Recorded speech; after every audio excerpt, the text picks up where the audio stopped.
கிறிஸ்துவுக்குள் பிரியமானவர்களே, ஆத்மநேசராம் இயேசு கிறிஸ்துவின் விலையேற பெற்ற நாமத்தில் உங்கள் எல்லாருக்கும் அன்பின் வாழ்த்துக்களை நான் தெரிவித்துக் கொள்கிறேன்.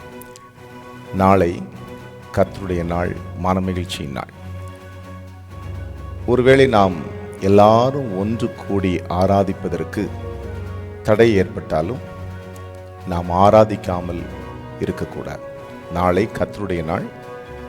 ஒருவேளை நாம் சரீர பிரகாரமாக ஒன்றாய் கூடி வர முடியாவிட்டாலும் உங்கள் வீடுகளிலே ஆவியிலே ஒருமனப்பட்டவர்களாய் நாம் எல்லோரும் நாளை 10 மணியிலிருந்து 12 மணி வரைக்கும் நம்முடைய தேவாதி தேவனை உங்கள் வீடுகளிலே, நம்முடைய கர்நாடகா தலைமை சபையாக இருக்கிற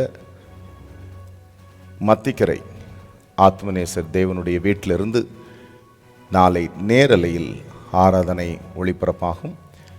நீங்கள் குடும்பமாக கர்த்தருடைய பிள்ளைகள் எல்லோரும் இணைந்து ஒரு மனமாய் ஆவியோடும் உண்மையோடும் நாளை அந்த ஆராதனையிலே நாம் எல்லோரும் கலந்து கொள்வோம். கர்த்தர் நம்மை ஆசீர்வதிப்பார். கடந்த நாட்களில் நாம் ஜெபித்த ஜெபத்தை கர்த்தர் கேட்டார். சீக்கிரமாக ஒரு பெரிய மாற்றத்தை உண்டாக்கி வருகிற ஞாயிற்றுக்கிழமைக்குள் நாம் எல்லாரும் ஒன்று கூடி ஆராதிக்கத்தக்கதான சூழ்நிலையை நம்முடைய தேவன் ஏற்படுத்தி தருவார். விசுவாசிப்போம். கர்த்தர் பெரிய காரியங்களை செய்வார். கர்த்தர் உங்களை ஆசீர்வதிப்பாராக. ஆமென்.